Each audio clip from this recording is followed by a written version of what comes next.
The very last thing that the book goes over here, and we don't really get into a whole heck of a lot when it comes to the various different other eating plans.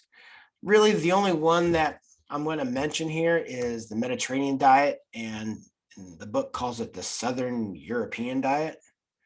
It's the Mediterranean diet. Okay? So we have food pyramids based on a lot of cultural eating habits. There's an Asian one, there's Hispanic one, I can't remember. I think there's an African one. There is a Native American one. There are various other eating pyramids out there. There's not just, my plate. There are a lot of other things. Here is the Mediterranean diet. This one shows that really it's the most effective at reducing risk of cardiovascular disease. And really, guys, if you have a diet, just stick with the damn thing. If you're a keto person, okay, stick with it. It's not as effective as any other diet. Okay. An intermittent faster. Okay. If you're a faster, there's research to suggest that, it's not any more effective than any other diet. If you find a diet that you like and that you can stay with it, then do it. Okay. If you're on the grapefruit diet, that's not going to be an effective diet. Okay. Just eating grapefruit all the time, you're going to miss a whole lot of stuff. But when it comes to diets, if you can find one and stick with it, that's great. Because adherence is the hardest problem when it comes to the diet. The Mediterranean diet, why do I list it in here and go over it a little bit more? Just because it's the one that consistently in research over the last 10, 20 years has shown to be very effective at reducing cardiovascular risk, heart disease, okay, high blood pressure, buildup of fat within the blood vessel walls, sclerotic changes there, okay, all of those markers. I think it's interesting, no matter which other kind of diet pyramids you look at, the one thing that's in there, they be physically active, a lot of fruits and grains, meat, not as much. Okay. Meats and sweets less.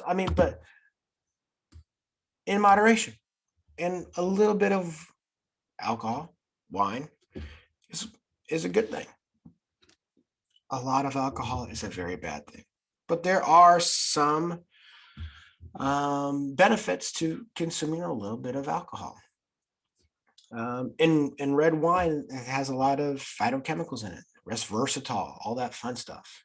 Okay, and those have been shown in a lot of studies to be really, really good. So wine is incorporated here. I find that fascinating. It's nowhere near on my plate.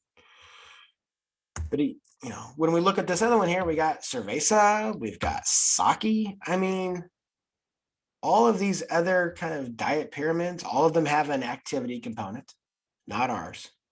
All of them have some alcohol component to them, not ours. Okay. But, it's just, I find it fascinating. And they're obviously kind of geared towards the vast majority of the diets of those cultures. Okay. Large amounts of vegetables, a lot of vegetables, a lot of vegetables. Okay.